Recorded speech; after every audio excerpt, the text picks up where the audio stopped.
Hello বন্ধুরা, Sulata cooking রেসিপির পক্ষ থেকে সকলকে জানাই স্বাগত। আজকে আমি ভীষণই মজার দুটো রান্নার রেসিপি নিয়ে হাজির হয়েছি।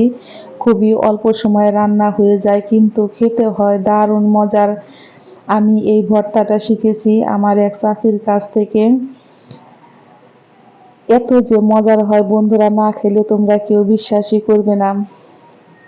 আমি এখানে নিয়েছি বেশ কিছুটা পরিমাণে চাল কুমড়ো পাতা। চাল কুমড়ো পাতাটাকে কিন্তু বেশ ভালো করে ধুয়ে নিতে হবে। এর মধ্যে আমি দিয়ে দিয়েছি স্বাদ মতো লবণ, বড় সাইজের একটা পেঁয়াজ, 5-6 কোয়া রসুন, আর দিয়েছি 4টা শুকনা মরিচ।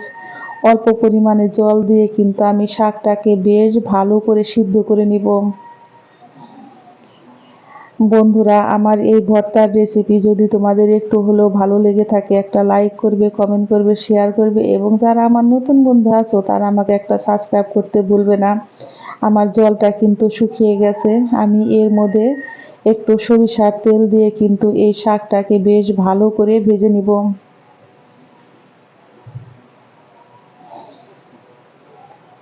আমি কিভাবে এই ভর্তাটা করি বন্ধুরা, তোমরা ভিডিওটা না টেনে টেনে একটু মনোযোগ সহকারে দেখো, তাহলে বুঝতে পারবে যে আমি এটা কিভাবে করেছি। আর যদি টেনে টেনে দেখো তাহলে কিন্তু কিছু বাদ পড়ে যাবে।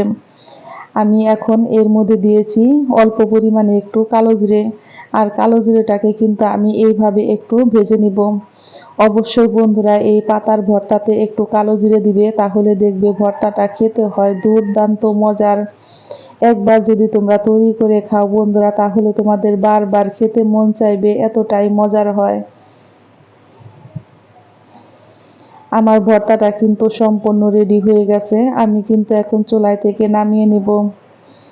আর ভর্তাটা আমি কিন্তু শিলপাটায় বেটে নিব। যদি তোমরা কেউ ব্লেন্ডারে করতে চাও তাহলে করতে পারো। ভর্তা খাবো, একটু কষ্ট করব না, তাই কি হয়, আমার কাছে মনে হয় শিলপাটায় ভর্তা করলে ভর্তার স্বাদটাই আসে অন্যরকম। আমার মতো কে কে শিলপাটায় ভর্তা বেটে খেতে পছন্দ করো আমাকে কমেন্ট বক্সে জানাবে।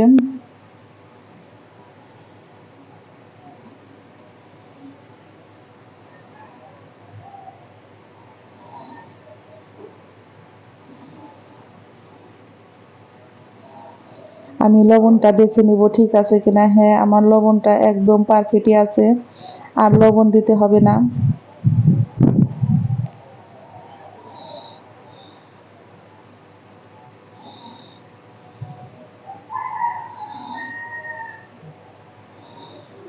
তৈরি হয়ে গেল আমার কুমড়ো পাতার ভর্তা।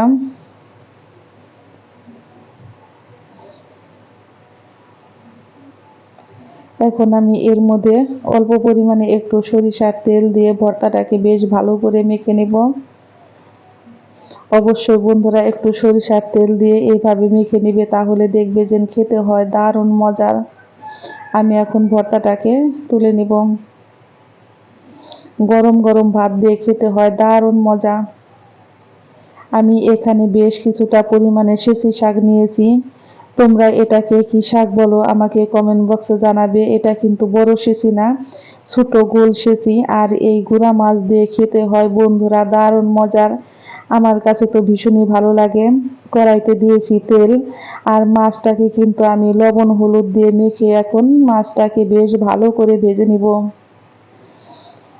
বন্ধুরা, তোমরা যদি এইভাবে শাক দিয়ে মাছের তরকারি না খেয়ে থাকো, একবার হলো তোমরা খাবে, দেখবে যে অসাধারণ মজার হয়। আমি মাছ ভেজে তুলে নিয়েছি। এখন কড়াইতে দিয়েছি তেল। এর মধ্যে দিয়েছি খুবই অল্প পরিমাণে একটু গোটা জিরে, আর দিয়েছি 1/2 চামচেরও কম একটু কালো জিরে। ফোড়নটা আমার রেডি হয়ে গেছে। এখন আমি এর মধ্যে দিয়েছি 1/2 চামচেরও কম লবণ, আর দিয়েছি 4-5টা কাঁচামরিচ বাটা, অল্প পরিমাণে একটু আদা বাটা। সমস্ত উপকরণ দিয়ে কিন্তু আমি এখন এটাকে একটু ভালো করে ভেজে নেব। এখন আমি শাকগুলোকে কিন্তু ধুয়ে ঝুরি করে কেটে নিয়েছি। আর মাছ দিয়ে শাক রান্না করার সময় কিন্তু অবশ্যই একটু ঝুরি করে কেটে নিবে, তাহলে দেখবে তরকারি খেতে হয় দারুণ মজা। এখন আমি দিয়েছি 1/2 চামচ পরিমাণে হলুদের গুঁড়া, 1/2 চামচ পরিমাণে মরিচের গুঁড়া, আর 1/2 চামচ পরিমাণে ধনিয়ার গুঁড়া। সমস্ত উপকরণ দিয়ে আমি শাকটাকে একটু ভালো করে ভেজে নিব।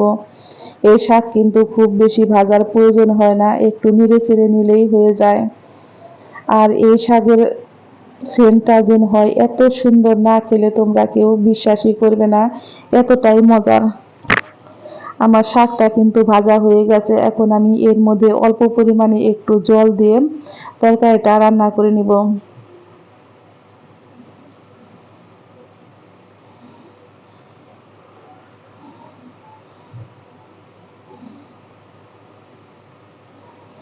আমার তরকারিতে কিন্তু বলক চলে এসেছে।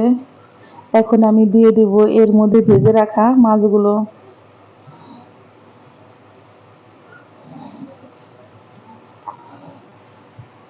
আমি মাছগুলো দিয়ে এখন রান্না করে নেব।